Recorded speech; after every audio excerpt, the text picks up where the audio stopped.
sans transition, nous allons accueillir un magistrat, mais pas n'importe lequel, puisqu'il assume les fonctions de secrétaire général de la Cour d'arbitrage de Côte d'Ivoire. Il s'agit de Diakité Mamadou, magistrat hors hiérarchie, qui nous fait l'honneur donc d'être parmi nous. Il a 30 ans d'expérience dans la magistrature. Il est formateur à l'école de la magistrature de Côte d'Ivoire et formateur ONU-DC. Sous vos acclamations, s'il vous plaît.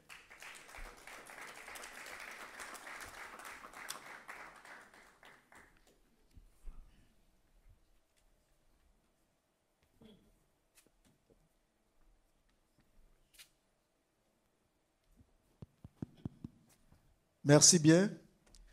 Merci, Monsieur Camara. Merci, Alain Tiba. Je suis Diakité Mamadou. Je suis magistrat hors hiérarchie. J'ai 30 ans de magistrature. Je suis secrétaire général de la Cour d'arbitrage de Côte d'Ivoire, CACI. Je suis formateur à l'école de la magistrature en Côte d'Ivoire. Je suis formateur ONUDC. C'est avec plaisir que j'ai accepté de venir ici pour parler un peu de ce qui regarde la résolution des litiges. Vous savez, j'ai failli dire que le monde des affaires rime avec litige. On dira oui, peut-être pas toujours, mais à chaque fois qu'on a une convention, il faut toujours prévoir la résolution des litiges. Quand on doit investir dans un pays, quand on doit investir dans un projet, on cherche la sécurité physique, le bien-être, etc. Mais on cherche toujours et surtout la sécurité juridique et judiciaire. La CACI, Cour d'arbitrage de Côte d'Ivoire, a été créée déjà en 1997. Mais l'idée est partie depuis 1992, lorsque l'actuel président de la République était Premier ministre de Côte d'Ivoire. Il a reçu des investisseurs. Quand il s'est agi de parler du règlement des litiges, ceux-ci ont demandé qu'en cas de litige, ces litiges soient réglés par la voie de l'arbitrage. Qui a déjà entendu parler des modes alternatifs de règlement de litige? OK, ça fait déjà plaisir. Bien, dans un État, la résolution des litiges est réservée à l'État, donc aux juridictions, les tribunaux et les cours. Nul n'a le droit de se faire justice ou de faire justice. La justice privée n'était pas acceptée, mais vu les difficultés de la justice étatique, vous allez voir que quasiment partout, les procès sont longs, les juridictions sont encombrées, et surtout, lorsqu'on a une décision, ce n'est pas évident qu'elle soit exécutée. Quand on fait un procès, on ne cherche pas à avoir la plus belle décision du monde. On veut bien avoir l'exécution de la décision. Donc, vous voyez, en Côte d'Ivoire, je prendrai l'exemple de la Côte d'Ivoire, mais je pense que c'est un peu égal par ailleurs. Lorsque vous avez un litige, vous allez en première instance. On rend une décision, une partie n'est pas satisfaite, elle relève appel.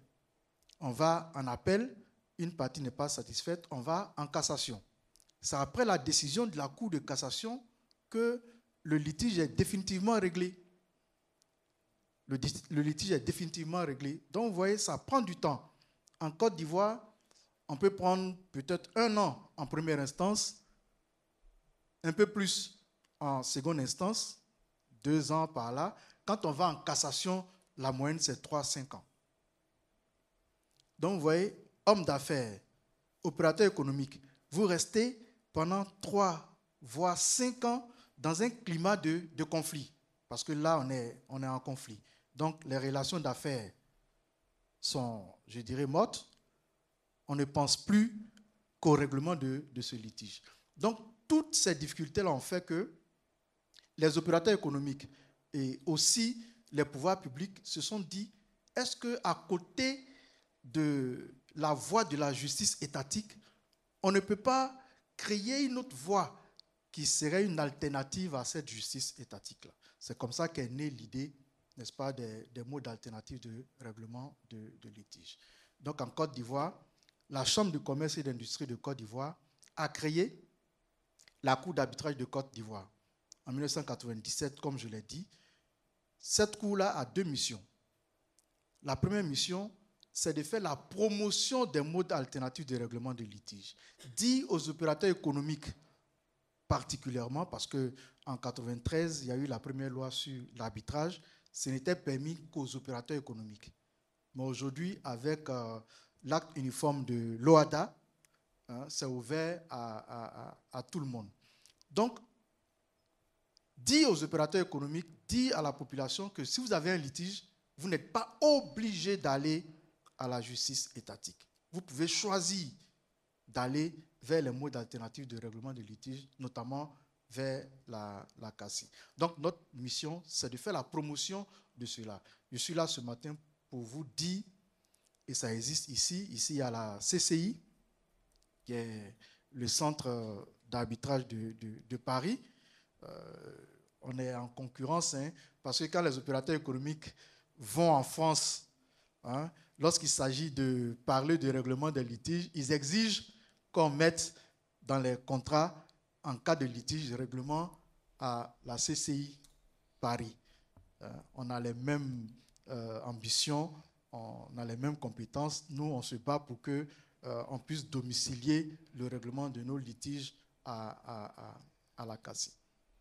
Donc, vous voyez, on fait cette promotion pour qu'on comprenne que quand on rentre en relation d'affaires, c'est parce qu'on a bien intérêt l'un et l'autre à être en affaires.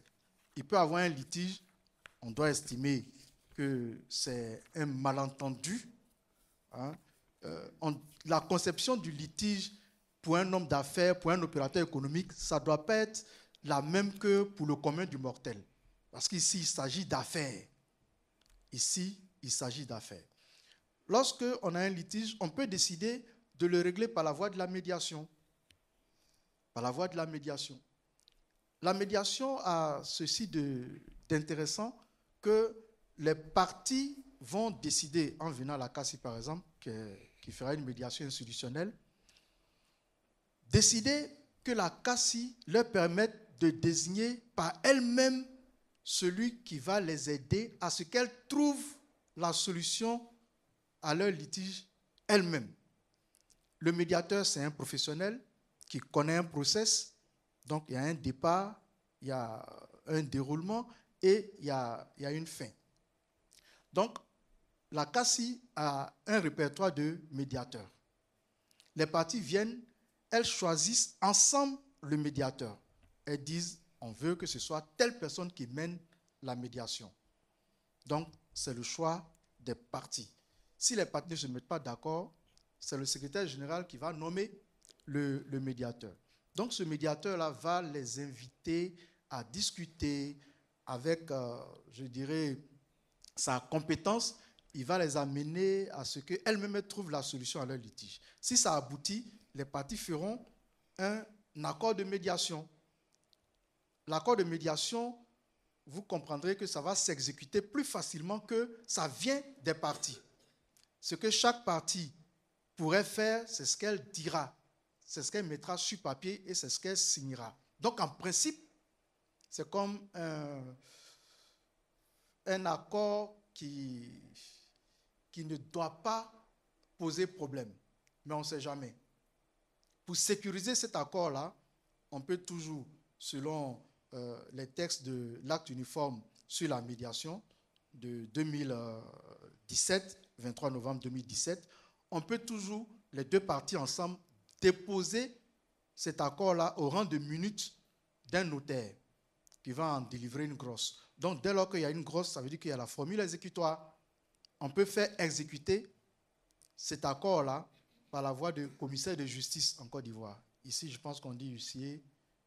En Côte d'Ivoire, on dit maintenant commissaire de justice. Vous voyez que l'accord des parties aura la force d'une décision de justice et pourra être exécuté comme tel. Ça, c'est la médiation. La médiation, elle est volontaire. Pour venir en médiation, il faut que les parties, soit par l'effet d'une clause de médiation, c'est-à-dire dans leur convention, les parties disent, en cas de litige, on ira en médiation. Donc, quand c'est prévu avant la survenance du litige, on parle de clause de médiation. Vous voyez? Lorsque les parties n'ont pas mis ça dans leur contrat initial, elles peuvent toujours faire des avenants pour prévoir cela. Si cela n'existe pas, les parties peuvent quand même nous solliciter pour qu'on puisse leur permettre de faire une convention de médiation. Mais il faut retenir que s'il n'y a pas de convention de médiation, on ne peut pas amener les parties à la médiation. Parce que j'ai dit que le règlement des litiges, c'est le pouvoir prétorien de l'État. Voilà. Donc les parties doivent soustraire le règlement de leur litige, n'est-ce pas, aux juridictions étatiques pour venir à la CACI. Médiation, mode amiable, qui est volontaire, qui n'est pas, je dirais, contraignant. Maintenant, on a l'arbitrage. L'arbitrage, c'est le mode juridictionnel. Le mode juridictionnel. Ici, on va se comporter comme devant un tribunal. Ici, on va se comporter comme devant un tribunal. Les parties elles-mêmes vont choisir, je dirais, les juges qui vont trancher leur litige. Ici, on parlera d'arbitres. Ceux qui tranchent le litige, ce sont des arbitres. Donc, les parties vont décider déjà de la composition du tribunal arbitral. On veut que le litige soit réglé par un tribunal composé d'un arbitre unique. On veut que le litige soit réglé par un tribunal composé de 3 arbitres. C'est la volonté des parties.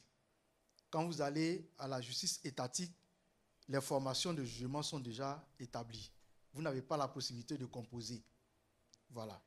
C'est intéressant parce qu'on soit dans le cas d'un arbitre unique ou dans le cas d'un tribunal arbitral à 3 arbitres, il y a un coût. Le coût est différent selon la composition du tribunal arbitral. Donc, en fonction des moyens des parties, elles peuvent décider d'avoir un tribunal arbitral à arbitre unique ou un tribunal arbitral à 3 arbitres. Mais déjà, c'est la volonté des parties qui va primer là-dessus. Lorsque c'est un tribunal arbitral à arbitre unique, la CACI a un répertoire d'arbitres. Il y a des magistrats à la retraite, il y a des magistrats en activité, il y a des bâtonniers, il y a des enseignants d'université, il y a des nationaux, il y a des Africains, il y a des Occidentaux, il y a beaucoup d'arbitres de la CCI qui sont arbitres CACI, il y a des arbitres de Londres qui sont arbitres CACI, on a des conventions et on s'échange comme ça les arbitres. Donc, tribunal arbitral à 3 arbitres, la partie demanderesse va choisir dans le répertoire un arbitre, qu'on va appeler co-arbitre. La partie défenderesse va choisir dans le répertoire un arbitre, qu'on appellera co-arbitre. Donc, vous voyez que ce sont les parties elles-mêmes qui constituent le tribunal arbitral. Ça montre la confiance que les parties ont, n'est-ce pas, à ce tribunal arbitral-là. Vous avez désigné quelqu'un, c'est forcément parce que vous avez fait de la recherche, vous savez sur la liste, quand vous voyez tel nom, on a des arbitres français qui sont sur notre répertoire. Déjà, si c'est une société qui est en France ici, cette société connaît la réputation de cet arbitre. Pour être plus rassurée, elle dira, moi je veux que telle personne soit dans le tribunal arbitral. Donc, les 2 coarbitres choisis par les parties vont choisir à leur tour le président du tribunal arbitral. En général, ces coarbitres-là prennent quelqu'un en qui elles ont confiance, quelqu'un qui, ils pensent que la personne est un peu au-dessus d'eux, parce que c'est le président du tribunal arbitral. Donc, vous voyez que la composition et la constitution du tribunal arbitral, déjà, est un gage de succès de la procédure. Aussi, en matière d'arbitrage, les parties ont le libre choix de la langue de la procédure. Aujourd'hui, en Côte d'Ivoire, il y a beaucoup de sociétés chinoises. Nous avons une convention avec le centre d'arbitrage de Pékin et ils nous ont donné des arbitres. Lorsqu'il y a des sociétés chinoises qui ont un litige, elles peuvent décider que la procédure se fasse en mandarin. Nous, avec l'appui de la Cour d'arbitrage de Pékin, on a la possibilité de nommer des arbitres qui puissent faire la procédure dans cette langue. On peut décider de faire la procédure en anglais. On a eu des dossiers où les parties ont dit on a signé notre convention en anglais, on ne voudrait pas de traduction. Souvent, la traduction fait des déperditions, etc. Donc, on veut un tribunal arbitral qui puisse faire la procédure en anglais. Vous voyez, c'est une exception terrible. Hein? Dans un pays, la langue officielle, c'est dans cette langue-là qu'on fait les procédures. Voilà. Donc, on va faire la procédure en langue anglaise. Si vous allez à la juridiction étatique, ce n'est pas possible. Vous voyez? Et les parties sont libres du choix du droit applicable. On sait que dans un pays aussi, c'est la territorialité de l'application de la loi. On a eu un dossier, une société béninoise contre une société burkinabé. Le contrat s'est exécuté au Burkina. Il y a eu litige. Les deux sociétés ont décidé de venir en arbitrage. Et elles sont venues en Côte d'Ivoire, la CACI. Les sociétés ont dit qu'on veut que le litige soit réglé sous l'égide de la loi béninoise. Parce qu'on a signé nos conventions en appliquant les textes béninois. Vous voyez, en arbitrage, ça a été possible. S'ils étaient allés à la justice étatique, ce n'aurait pas été possible. Là-bas, on aurait appliqué la loi de la Côte d'Ivoire. Donc, le choix de la langue, le choix du droit applicable et surtout la justice étatique statue en droit. Quand on dit qu'on statue en droit, il y a les textes qui sont là. Quand on vient, on prend les textes, on les applique aux faits d'espèce et on tire la conclusion. Bon, ce n'est pas aussi mathématique que ça, mais c'est comme ça que ça se passe. En arbitrage, on peut demander au tribunal arbitral de statuer en équité. De statuer en équité. Quand on dit de statuer en équité, ça veut dire qu'on laisse le droit. Et même lorsqu'on applique le droit, on doit justifier que l'application de ce droit-là est équitable. Vous voyez? Ça aussi, c'est un élément important. Et surtout, j'ai parlé de la longueur des procédures judiciaires, les procédures devant la justice étatique. L'arbitrage, c'est 6 mois. 6 mois pour avoir une décision définitive. 6 mois. Lorsque vous engagez la procédure, après 6 mois, on rend une sentence arbitrale.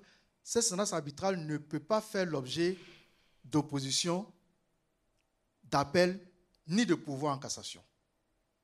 Lorsque la sentence arbitrale est rendue, elle est définitive. Donc, au lieu d'aller à la justice étatique pour un parcours de 5, 6, voire 10 ans dans nos pays, pour avoir une décision définitive, en arbitrage, en 6 mois, vous avez une décision définitive. C'est vrai qu'il y a la possibilité d'attaquer la sentence arbitrale en annulation, mais les causes d'annulation sont forcément liées à des causes de forme. Hein. On n'a pas respecté le contradictoire, le tribunal arbitral a été mal composé, on a violé l'ordre public, etc. Mais ce n'est jamais des discussions de fond. Pourquoi venir en médiation ou en arbitrage? Venir en médiation pour surtout continuer les relations d'affaires. Dans les pays à culture francophone, on n'a pas la même vision que les pays anglophones. Vous allez voir que les pays anglophones, ils n'ont pas de tribunaux du commerce chez eux. Parce qu'ils estiment que les hommes d'affaires n'ont rien à voir, n'ont rien à faire devant un juge. Qui va dire, vous devez, oui, je dois. Vous avez payé, non, vous n'avez pas payé, il vous condamne. Sans chercher à savoir si ça va tuer votre affaire, si ça va faire ceci. Le juge, ce n'est pas ça son rôle. Un juge ne commande pas sa décision. Par contre, si vous venez en médiation, on va vous permettre vous-même. Vous avez aujourd'hui, vous ne payez pas, mais quand vous réfléchissez bien, peut-être que vous avez été aussi dans cette situation vis-à-vis de quelqu'un d'autre. Donc, comment faire pour que le business puisse continuer? Quand on est allé au Nigeria, on a rencontré un homme d'affaires qui nous a dit « Moi, j'ai voulu faire des affaires en Côte d'Ivoire. Bon, dès que ça a un peu posé problème, j'ai reçu une convocation de la police judiciaire. » La police judiciaire. Il était bien étonné, il dit « Mais la police judiciaire a quoi à voir dans une affaire commerciale ?» Vous voyez, notre culture, litige, on veut forcément l'emprisonnement. Mais l'emprisonnement ne va pas vous faire gagner ce que on vous doit. Voilà. Bien. Je vais m'arrêter là. Merci. Peut-être qu'avec des questions, je pourrais faire d'autres développements. Y a-t-il des questions? Personne ne veut de litige à arbitrer? Vous m'avez l'air très sûr de vous ce matin. Hein? Tant mieux. Je crois qu'il y a une main timide mais providentielle. Peut-on redonner le micro à un monsieur, s'il vous plaît, qui va se présenter?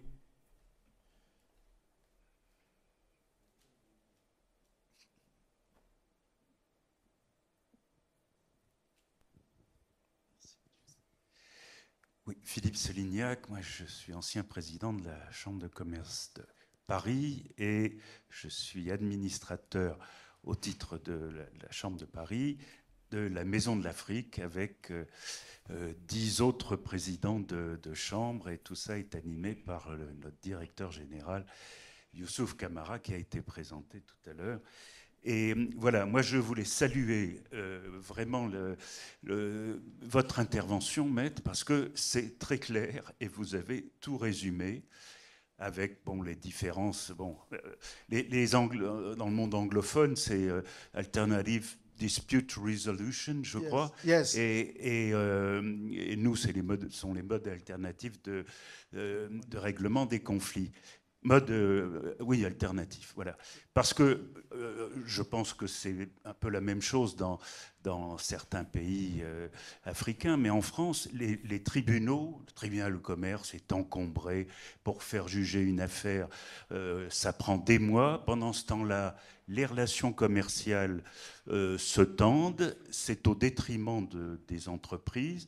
Et donc, nous avons le CMAP, Centre de médiation et d'arbitrage de Paris, qui est sous la coupe du tribunal de commerce et de la chambre de commerce. Et là, vous avez été très clair. Le seul...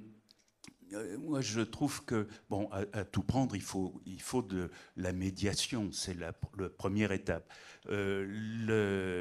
L'arbitrage, on n'a pas à discuter. Hein. On impose une décision et c'est quelquefois pénalisant pour l'entreprise. Le point d'interrogation, c'est plutôt dans différentes juridictions, vous l'avez cité, vous avez parlé du Nigeria, de la Chine, c'est là où il peut y avoir vraiment des problèmes. Parce qu'on n'a pas la même notion du droit, vous l'avez dit, le droit anglo-saxon est assez différent du nôtre. En tout cas, moi, je voudrais inciter tous les chefs d'entreprise qui sont présents et ceux qui sont absents à préciser dans leur contrat, lorsqu'ils signent un contrat, même s'ils n'ont pas de raison de penser à ce moment-là qu'il pourrait y avoir un différend avec leur partenaire commercial au moment de signer le contrat, vraiment de prévoir cette petite phrase en cas de litige. Alors, bon, l'équivalent du centre de médiation et d'arbitrage, chez vous, ça s'appelle la CACI, voilà, sera compétente pour régler alors la médiation ou l'arbitrage. Mais encore une fois, la médiation, c'est mieux. Voilà. Mais un grand merci d'avoir été aussi clair, Maître. Merci bien. En fait, vous avez parfaitement raison. La médiation, c'est le mode amiable, je l'ai dit. On s'assoit, on se parle, on se comprend. Vous voyez, des fois, lorsqu'il y a le litige, les gens ne se parlent même plus. Ils ne se parlent plus, ils oublient. Nous, on est allé dans une ville en Côte d'Ivoire qu'on appelle Bondoukou. À Bondoukou, là-bas, c'est l'ANACAD. Les deux grosses structures qui sont dans le domaine étaient en litige. Et ces structures sont obligées d'aller à des kilomètres ailleurs pour aller contracter. Lorsqu'on a fait la tournée, il y a l'un des responsables qui est venu me voir à Abidjan pour dire « Ah, votre passage là nous a fait réfléchir. Est-ce qu'on peut venir vous voir ?» Ils sont venus, on a fait la médiation, ils se sont entendus, ils ont repris leur relation de plus belle. Ce qu'ils avaient perdu de vue. Et vous l'avez dit, faites toujours des conventions, prévoyez toujours le mode de règlement de litige. La CACI est un centre, je ne l'ai peut-être pas dit expressement, un centre national et international. On a réglé des litiges, une grosse boîte suisse contre une grosse boîte ivoirienne, ça s'est réglé à la CACI, ça portait sur plus de 130 milliards de francs CFA, je ne sais pas combien ça fait en euros, voilà, mais ça a été réglé et ça fait 27, 28 ans que nous existons. Vous n'avez jamais entendu dire il y a eu un souci à la CACI, il y a eu telle décision. Bon, je ne suis pas très très bien placé souvent de le dire, je connais les deux systèmes. Quand je venais à la CACI, j'avais 26 ans de fonction de magistrat. À la CACI, j'en ai maintenant 4. En 30 ans, je sais un peu la différence entre les deux systèmes. Alors, question suivante. Peut-être avant que vous ne posiez votre question, Monsieur le Président, Monsieur le Directeur Général, c'est tout comme, mais vraiment, c'est le profane qui vous pose la question. Oui. Ça ne concerne pas forcément la cour d'arbitrage de Côte d'Ivoire, mais plus généralement. Est-ce qu'une cour d'arbitrage prélève un pourcentage sur les montants des litiges? Bien, non. C'est-à-dire que la CACI est à but non lucratif. Ça a été créé par la Chambre de commerce justement pour aider les opérateurs économiques. Sauf que, et là vous faites bien de poser la question, c'est une justice privée. C'est une justice privée. C'est par convention qu'on va à cette justice privée. Donc ça a un coût. Ça a un coût. Si vous venez en médiation, le coût d'ouverture de la procédure, c'est 50 000 francs CFA. Vous allez m'excuser, hein, je n'arrive pas à faire les conversions. 50 000 francs CFA. Si vous allez en arbitrage, ça sera 200 000 francs CFA. Maintenant, en médiation, il y a ce qu'on appelle les frais administratifs. Et puis, il y a les honoraires du médiateur. Ça, c'est fixé selon un barème. On vous dit de 1 franc à temps, ça fait ça. Je sais qu'en médiation, de 1 franc à 10 millions, lorsque l'intérêt du litige est compris entre 1 franc et 10 millions, les honoraires du médiateur, c'est 500 000 francs CFA. 500 000 francs, c'est pas cher. Vous avez fait ça, c'est pas cher. Ça fait 5%, non, mais c'est pas cher. C'est 5%, hein, on est bien d'accord. Voilà. Donc, c'est ça. Celui qui viendra en médiation, il paiera les 50 000 francs. Les frais administratifs, c'est tout ce qu'il faut pour la tenue de la médiation, les réunions, location des salles, etc., etc. Frais administratifs et honoraires, c'est partagé à part égale entre les parties. Donc, ces deux frais-là, s'il y a 2 parties, ça sera partagé en 2.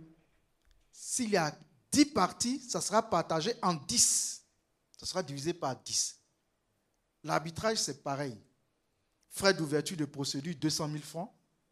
Frais administratifs, honoraires du tribunal arbitral. C'est différent que ce soit un tribunal arbitral à arbitre unique ou un tribunal arbitral à 3 arbitres. OK. Ces 2 frais-là seront partagés entre les parties. S'il y a 10 parties, c'est partagé, c'est divisé par 10. Très bien. Voilà. Merci pour ces précisions. Monsieur Youssouf Kamara. Monsieur Diakité, ma question porte sur votre territoire d'intervention. Donc, National Côte d'Ivoire va sans dire. Vous avez parlé de l'international. Jusqu'où vous pouvez intervenir? Est-ce que les conditions d'intervention sont liées au fait que l'entreprise ou le lieu de transaction concerne l'Afrique? Hein, par exemple, si je suis entreprise ivoirienne et que je viens contracter en France des activités avec un partenaire français, déjà, est-ce que je peux mentionner qu'en cas de litige, c'est la CACI qui arbitre, premièrement? Et s'il y a litige, est-ce que vous êtes habilité à intervenir? Merci. Bien, merci. ce qui est intéressant dans les modes alternatifs de règlement de litige, c'est que c'est vraiment l'affaire des parties. Deux sociétés en France peuvent décider dans leur convention de dire, en cas de litige, on va à la CACI. Oui. Deux sociétés en Côte d'Ivoire peuvent décider de dire, en cas de litige, on va à la CCI Paris. Et c'est ce qui se fait le plus souvent. Nous sommes là aujourd'hui et depuis un bon moment pour dire que ça peut se passer autrement. Donc, en mode alternatif de règlement de litige, il n'y a pas de compétence territoriale. Ce sont les parties qui décident où elles veulent que les litiges se règlent. Vous voyez? Donc, on peut être compétent pour connaître des litiges entre sociétés françaises en Côte d'Ivoire, entre sociétés françaises ici en France, entre partenaires français en Côte d'Ivoire, partenaires ivoiriens en France, etc., etc. Voilà, je pense que nous pouvons... Il y a encore une question? Très bien, je vois qu'il y a beaucoup de litiges aujourd'hui. Allez-y, nous en. Voilà, bonjour tout le monde. Bonjour monsieur le secrétaire général. Moi c'est Defustin Njoko, je suis designer à Milan et habilleur pour la chaîne de télévision TF1, 7 à 8. Ma question, je suis en cours, enfin je suis presque installé à Abidjan. Ça fait plus d'un an aujourd'hui que nous y sommes avec mon équipe de manière éphémère. Nous sommes habilleurs, donc je suis tailleur. Et il m'est arrivé en quelques sessions de tailoring, mais ça se passe très très bien pour nous, pour mon équipe et moi, je dois déjà le dire. C'est d'ailleurs pour ça que nous sommes au niveau du Vallon en cours d'installation permanente, définitive. Mais il m'est arrivé dans mon parcours d'avoir quelques clients. C'est vrai que vous tranchez des litiges entre entreprises, mais quand même, voilà, il m'est arrivé d'avoir quelques impayés importants. Dans ce cas, comment on fait? Je suis dans du luxe et nous n'avons pas pour habitude de débruiter, de faire, voilà, autour de ce qui se passe. On a des costumes qui restent, des chemises qui restent, mais on ne peut pas parler fort. Comment on fait? Vers qui on se tourne? Certainement peut-être pas vers la CACI, mais voilà, c'est vraiment en guise de conseil parce que je pense que c'est des cas qui vont encore se reproduire. Merci beaucoup. Bien, merci. Vous mettez le doigt sur un point qui est très, très essentiel. Les modes alternatifs de règlement de litige, c'est frapper du sceau de la confidentialité. Lorsque vous venez en médiation, c'est confidentiel. Vous voyez? Et déjà, les parties signent une obligation de confidentialité. Et aussi, les textes, notamment l'acte uniforme sur la médiation, les textes disent que tout ce qui a été dit en médiation ne peut pas être utilisé dans un procès, n'est-ce pas, au judiciaire. Vous voyez, vous avez fait une médiation qui n'a pas abouti, votre adversaire vous assigne en justice, arrivé là-bas, il ne peut pas dire, devant le médiateur, lui-même il avait reconnu la dette, devant le médiateur il avait dit ceci, il avait dit cela. Non, ce n'est pas recevable. Donc la confidentialité est de mise. Et en tant qu'opérateur économique, vous avez intérêt à la confidentialité. Lorsque vous allez au judiciaire, il y a ce qu'on appelle le rôle. Toutes les affaires qui doivent passer devant le juge ce jour-là, c'est affiché. Un tel contre un tel, un tel contre un tel. Donc, vous voyez qu'il n'y a pas de confidentialité. Quand vous venez à la CACI, il y a une obligation de confidentialité. Même en matière d'arbitrage, monsieur le président l'a dit, on préfère la médiation qui est véritablement amiable. En matière d'arbitrage, c'est juridictionnel. Même dans ce domaine-là encore, on joue sur la confidentialité. Vous venez à la CACI, le tribunal arbitral ne porte pas de toge, les avocats qui interviennent ne viennent pas en toge, donc véritablement la confidentialité est de mise. Si vous avez des créances à recouvrer, la CACI a une procédure qu'on appelle recouvrement accéléré des créances. Vous voyez, dès lors que votre créance est liquide, certaine et exigible, si vous avez une convention CACI, vous pouvez venir en recouvrement accéléré. Là, en 45 jours, vous avez une sentence arbitrale qui ne peut faire l'objet ni d'appel ni de pourvoi en cassation. Voilà. Dans tous les cas, malheureusement, j'ai omis de venir avec mes cas de visite, mais je pense qu'on pourra dire comment est-ce qu'on peut, on peut s'envoyer des mails, etc. Si vous avez des questions, je vais dire plus personnelles, etc., on peut déjà en discuter. Mais on peut vous aider, n'est-ce pas, dans le recouvrement de ces créances-là. Merci infiniment. Maintenant, je comprends mieux pourquoi il n'y a pas eu beaucoup de questions. Discrétion, mesdames et messieurs. Ah, tout s'explique. Merci infiniment, monsieur Mamadou Diakité. Les litiges s'accumulent. Hein. Très bien. Bonjour, Jessica Mizio. Une dernière question. Elle concerne justement cette confidentialité dont tu as parlé la question précédente. C'est très bien. Donc je rebondis là-dessus. Étant donné que les litiges sont confidentiels, et puis vous parlez d'une institution qui est présente depuis depuis un certain nombre d'années, donc il y a beaucoup de décisions, il y a une expertise qui se crée. Malheureusement, vu que tout cela est frappé du sceau de confidentialité, on ne peut pas en bénéficier. Les professionnels du secteur ne peuvent pas en bénéficier. À contrario de la justice traditionnelle, où on a les décisions, on a le raisonnement des juges, on a le raisonnement de la cour, etc., qui permet également aux professionnels du secteur de pouvoir, dans leur relations, intégrer que la législation, en tout cas la loi, est appliquée comme cela.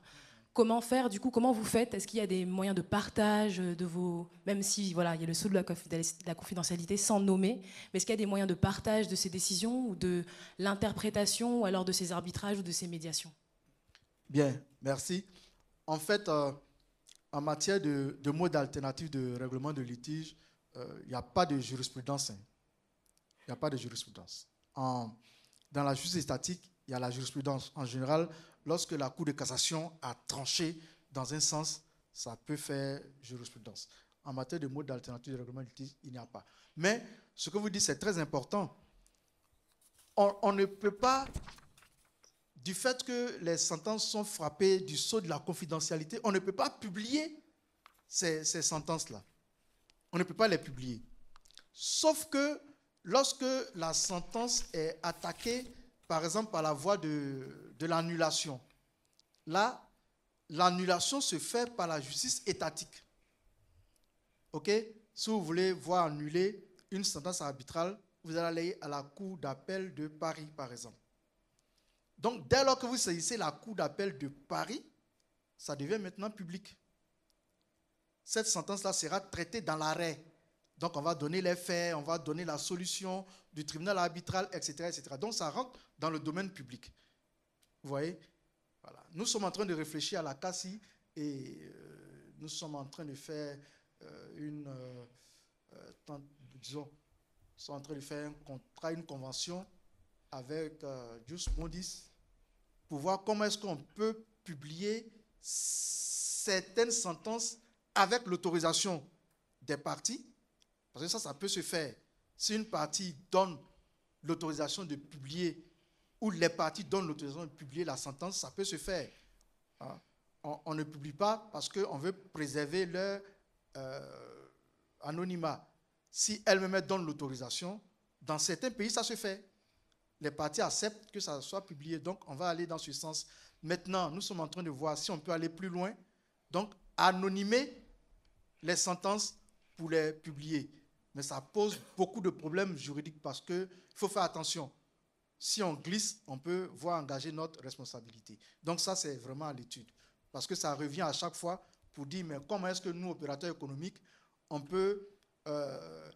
Aujourd'hui, dans le monde judiciaire, on va vers ce qu'on appelle la prévisibilité, n'est-ce pas, des décisions. Voilà. Si je me comporte comme ça, en cas de litige, voilà, je vais perdre. Si je me comporte comme si, en cas... Donc, il faut pouvoir prévoir, n'est-ce pas, la décision. Mais si on ne publie pas, on ne peut pas prévoir. Voilà. C'est des questions qui se posent, mais... Merci infiniment. Y a-t-il un dernier litige? Non. Très bien. Monsieur Mamadou Diakité, merci infiniment. Secrétaire général de la Cour d'arbitrage de Côte d'Ivoire. Merci de nous avoir parlé de la CACI et de la sécurité juridique des investissements en Côte d'Ivoire.